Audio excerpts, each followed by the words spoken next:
जय हिंद दोस्तों। आज के इस इम्पॉर्टेंट लेक्चर में हम सभी डिस्कस करने वाले हैं 26 दिसंबर 2025 के डेली करेंट अफेयर्स को। तो आप इस पूरे लेक्चर को बहुत ही ध्यान से लास्ट तक जोड़ देखिएगा। लास्ट में आपसे क्वेश्चन पूछा जाएगा जिसका आंसर कमेंट बॉक्स में बताना है। तो चलिए आज के पहले और इम्पॉर्टेंट क्वेश्चन को डिस्कस करते हैं। पहला क्वेश्चन है, अनु गर्ग किस राज्य की पहली महिला मुख्य सचिव बनी है? आंसर हो जाएगा ओडिशा। तो ओडिशा राज्य की पहली महिला चीफ सेक्रेटरी कौन बनी है? अनु गर्ग बनी है। तो उनकी नियुक्ति हाल ही में की गई है। आपको याद रखना है कि अनु गर्ग 1991 बैच की आईएएस ऑफिसर हैं। मुख्य सचिव की बात करें तो यह किसी भी स्टेट का सर्वोच्च प्रशासनिक पद होता है।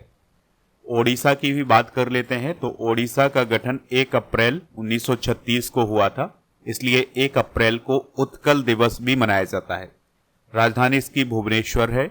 सीएम है मोहन चरण मांझी जो कि बीजेपी के हैं। राज्यपाल की बात करें तो डॉक्टर हरि बाबू कंभमपति यहाँ के राज्यपाल हैं। विधानसभा की 147, राज्यसभा की 10 और लोकसभा की यहाँ पर 21 सीटें हैं। अच्छा दोस्तों, 2025 में भारत के 107वें राष्ट्रीय उद्यान का गठन हुआ है। वो किस राज्य में हुआ है और उसका नाम क्या है, ये आप कमेंट बॉक्स में जरूर बताइएगा। चलिए प्रथम महिलाएं डिस्कस करते हैं जो चर्चा में रही हैं। तो यूक्रेन की पहली महिला प्रधानमंत्री बनी है यूलिया स्विरिडेंको। आरपीएफ की पहली महिला डीसी बनी है सोनाली मिश्रा। हिंदुस्तान यूनिलीवर लिमिटेड की पहली महिला सीईओ प्रिया नायर। सूरीनाम की पहली महिला राष्ट्रपति जेनिफर गेरलिंग्स साइमंस। आईओसी यानी इंटरनेशनल ओलंपिक कमेटी की पहली महिला और पहली अफ्रीकी अध्यक्ष बनी है किस्ट्री कोवेंट्री जो कि जिम्बाब्वे की हैं। यहां पर आप उन्हें देख भी सकते हैं।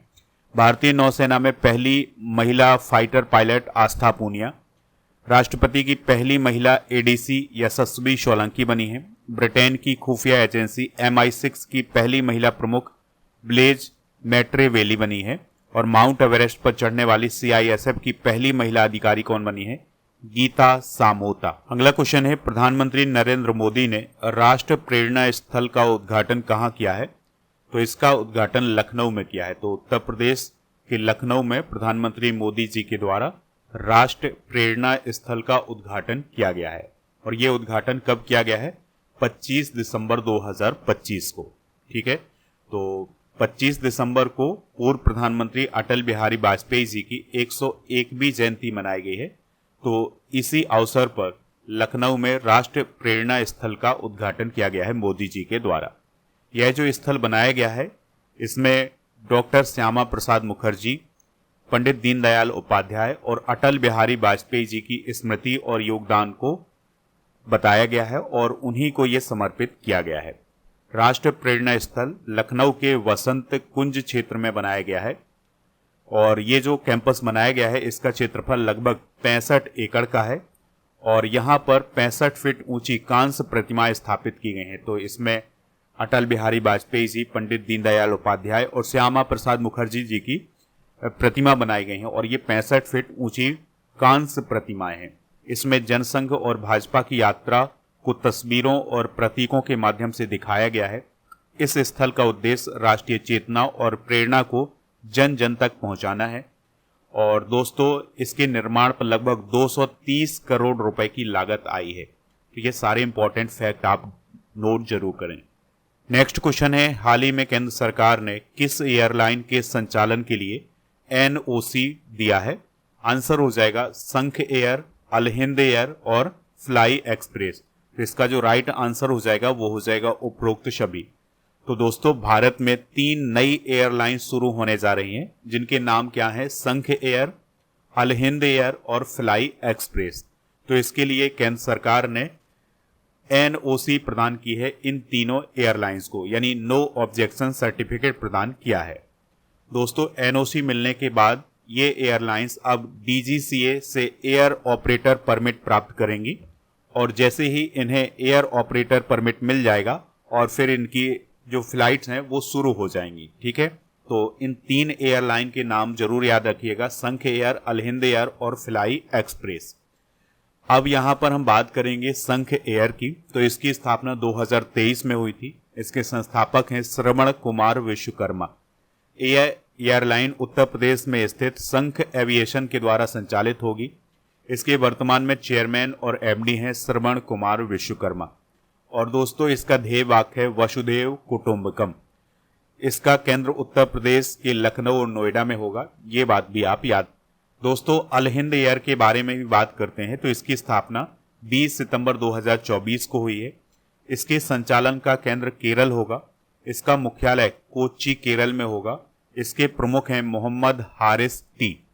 फ्लाई एक्सप्रेस के बारे में अगर हम बात करें तो इसके बारे में ज़्यादा जानकारी तो नहीं आई है, लेकिन आपको ये याद रखना है कि इसके जो प्रमुख हैं वो हैं कौन काती सुरेश। ठीक है, तो ये सारे इंपॉर्टेंट पॉइंट आप नोट जरूर। नेक्स्ट क्वेश्चन है विनोद कुमार शुक्ला का निधन हो गया है, वह किस भाषा के साहित्यकार थे? आंसर हो जाएगा हिंदी। तो हिंदी के बहुत बड़े साहित्यकार थे विनोद कुमार शुक्ला जी, तो उनका हाल ही में निधन हुआ है। निधन कब हुआ है? 23 दिसंबर 2025 को, और उनका निधन रायपुर में हुआ है जो कि छत्तीसगढ़ की राजधानी है। दोस्तों विनोद कुमार शुक्ला जी का संबंध छत्तीसगढ़ से ही रहा है, इस बात को आप याद रखिएगा। उनका जन्म 1937 में छत्तीसगढ़ के राजनांदगांव जिले में हुआ था। उनके कुछ प्रमुख उपन्यास आपको जरूर याद रखने हैं, जैसे नौकर की कमीज, दीवार में एक खिड़की रहती थी, खिलेगा तो देखेंगे और एक चुप्पी जगह। ये उनके चर्चित उपन्यास हैं, तो इनको आप जरूर नोट करें। और आपको ये बात भी याद रखनी है कि 59वां ज्ञानपीठ पुरस्कार 2024 वाला इन्हें ही प्रदान किया गया था। ठीक है, तो ये सारे इंपॉर्टेंट फैक्ट हैं, इनको आप नोट जरूर। प्रमुख निधन डिस्कस करते हैं तो भारतीय विज्ञापन जगत के दिग्गज पीयूष पांडे जी का निधन हुआ है। भारतीय गायक और अभिनेता ऋषभ टंडन का निधन हुआ है। पंजाबी अभिनेता और बॉडी बिल्डर वरिंदर घुमन का निधन हुआ है। बनारस घराने के गायक पंडित छन्नूलाल मिश्र का निधन हुआ है। कृषि वैज्ञानिक डॉक्टर सुबन्ना अयप्पन का निधन हुआ है। खगोल वैज्ञानिक जयंत नार्लिकर का निधन हुआ है। प्रसिद्ध मलयालम फिल्म निर्माता साजी एन करुण का निधन हुआ है। इसरो के पूर्व प्रमुख कृष्णा स्वामी कस्तूरी रंगन का निधन हुआ है। कथक नृत्यांगना कुमुदनी लाखिया का निधन हुआ है। और दिग्गज अभिनेता मनोज कुमार जी का भी इसी साल ही निधन हुआ था। धर्मेंद्र जी का भी इसी साल निधन हुआ है। नेक्स्ट क्वेश्चन है डीआरडीओ ने किस मिसाइल के परीक्षण सफलतापूर्वक पूरे कर लिए हैं? आंसर हो जाएगा आकाश एनजी। एनजी का मतलब न्यू जनरेशन है। तो दोस्तों डीआरडीओ ने अगली पीढ़ी की आकाश मिसाइल प्रणाली यानी आकाश एनजी के परीक्षण सफलतापूर्वक हाल ही में पूरे कर लिए हैं। परीक्षण में मिसाइल ने अलग अलग दूरी और ऊंचाई पर जो उसके टारगेट थे उसको हिट किया है। और ये जो परीक्षण किए गए हैं ये चांदीपुर ओडिशा में किए गए हैं।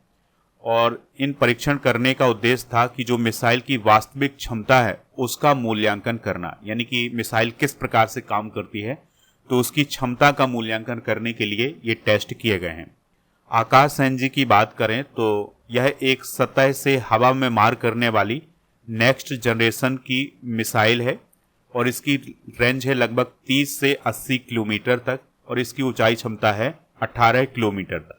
अगला क्वेश्चन है हाल ही में भारतीय नौसेना ने किस डीजल इलेक्ट्रिक पनडुब्बी को सेवा मुक्त कर दिया है?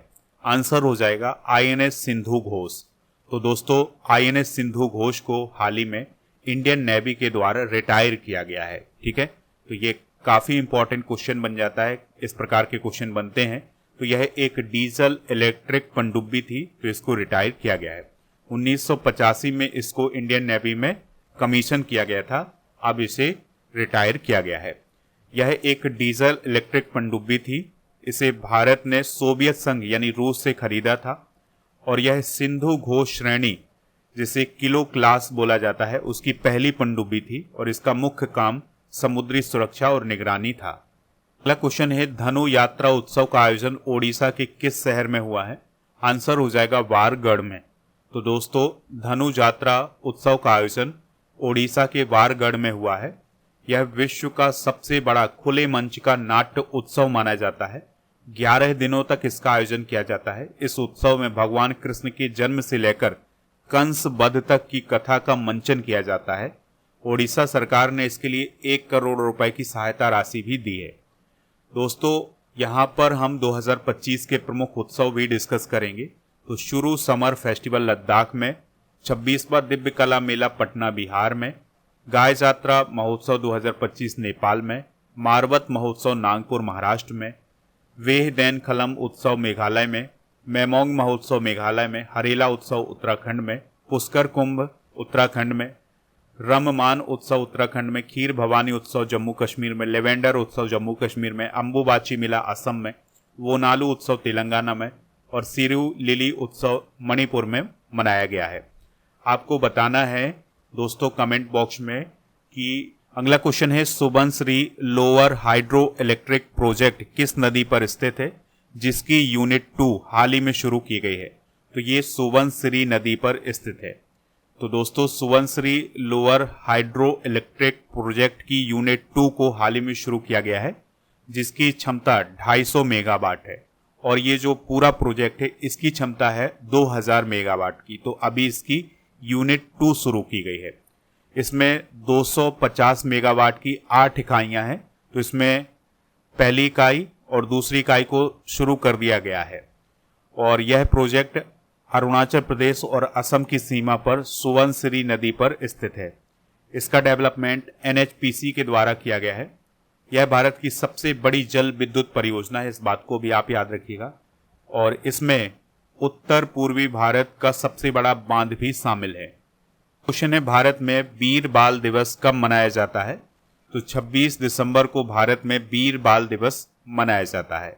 तो यह दिवस गुरु गोविंद सिंह जी के 2 बेटों बाबा जोरावर सिंह और बाबा फतेह सिंह की शहादत को सम्मान देने के लिए मनाया जाता है। साहेबजादा जोरावर सिंह और साहेबजादा फतेह सिंह को सरहिंद के गवर्नर वजीर खान ने कैद किया था और साहेबजादा जोरावर सिंह 6 वर्ष और साहेबजादा फतेह सिंह 8 वर्ष की उम्र में धर्म बदलने से इनकार कर दिया था। इनको धर्म बदलने के लिए कहा गया था लेकिन इन्होंने इनकार कर दिया गया था। बाद में 26 दिसंबर 1704 को दोनों साहेबजादों को दीवार में जीवित चिनवा दिया गया था। तो इसी घटना को याद करने के लिए वीर बाल दिवस 26 दिसंबर को भारत में मनाया जाता है। प्रधानमंत्री नरेंद्र मोदी जी ने 9 जनवरी 2022 को इस दिन की घोषणा की थी। नेक्स्ट क्वेश्चन है बंदरगाह सुरक्षा ब्यूरो या BOPS को किस अधिनियम के तहत वैधानिक निकाय बनाया गया है। आंसर हो जाएगा मर्चेंट शिपिंग एक्ट 2025। तो दोस्तों इस एक्ट के तहत ही बंदरगाह सुरक्षा ब्यूरो बनाया गया है। तो बंदरगाहों की सुरक्षा के लिए, उनकी देखरेख के लिए बंदरगाह सुरक्षा ब्यूरो का गठन किया गया है जो कि एक वैधानिक निकाय है। तो दोस्तों ये जो बंदरगाह सुरक्षा ब्यूरो बनाया गया है इसका उद्देश्य बंदरगाहों और जहाज़ों की सुरक्षा को मजबूत करना। यह संस्थान मर्चेंट शिपिंग एक्ट 2025 की धारा 13 के तहत वैधानिक निकाय बनाया गया है। इसके द्वारा खुफिया जानकारी का आदान प्रदान सुनिश्चित किया जाएगा। बंदरगाह सुरक्षा ब्यूरो के माध्यम से साइबर सुरक्षा पर विशेष ध्यान दिया जाएगा और यह ब्यूरो बंदरगाह, जहाजरानी और जलमार्ग मंत्रालय के अधीन काम करेगा। तो ये कुछ इंपॉर्टेंट फैक्ट हैं, इनको नोट कर लें। तो ये थे आज के करंट अफेयर्स के क्वेश्चन। आप स्टडी करके ऐप को इंस्टॉल कर लें जिसका लिंक डिस्क्रिप्शन बॉक्स में दिया गया है। तो यहाँ पर premium course, paid course, e book, test series, test pass, daily current affairs की PDF नोट्स, इन सभी के ऑप्शन मिल जाएंगे। तो जो टेस्ट सीरीज वाला ऑप्शन है यहाँ पर आपको 12 महीने के करंट अफेयर्स की टेस्ट सीरीज, 10,000 से अधिक GS के जो क्वेश्चन है उसकी test series, computer special test, daily current affairs का टेस्ट, करंट अफेयर्स का मॉक टेस्ट आपको यहाँ पर मिलेगा। मंथली करंट अफेयर्स की ई बुक आपको ई बुक वाले सेक्शन पर मिल जाएगी। ईयरली करंट अफेयर्स की ई बुक भी आपको यहाँ पर मिलेगी। राजा गुप्ता सर का जो अर्जुन GS फाउंडेशन बैच है ये आपको प्रीमियम कोर्स वाले ऑप्शन पर मिलेगा। यहाँ पर दोस्तों आपको बता दें कि बाय नाउ वाले ऑप्शन पर जाना है, फिर कूपन कोड यूज करना है। अभी इसमें ऑफर आया है, ठीक है, साल समाप्त हो रहा है तो इसके लिए एक ऑफर आया है। तो इसके लिए कूपन कोड यूज करना है ईयर एंड 500। तो आपको इसमें छूट मिल जाएगी। ये 3 साल की वैलिडिटी के साथ ये कोर्स है। इसमें polity, geography, economics, science, history, इन सभी टॉपिक को बहुत ही विस्तार से बताया गया है। इसके अलावा दोस्तों आपको याद रखना है कि अगर आप ये कोर्स परचेज करते हैं तो इसके साथ आपको क्या क्या फ्री मिलने जा रहा है। तो इसमें फ्री 18,000 से अधिक topic wise, subject wise test series मिलेगी और इसी में फ्री 12 महीने के करंट अफेयर्स की जो टेस्ट सीरीज है वो मिल जाएगी। और आपको याद रखना है कि इसी में 12 महीने की जो मंथली करंट अफेयर्स की ई बुक है हिंदी और इंग्लिश दोनों मीडियम में, ये भी आपको इसमें मिल जाएगी। तो ये आपको फ्री में मिलने जा रहा है अगर आप इस कोर्स को परचेज करते हैं तो। GK GS foundation complete online batch आपको मिलेगा, तो इसको भी आप प्राप्त कर सकते हैं।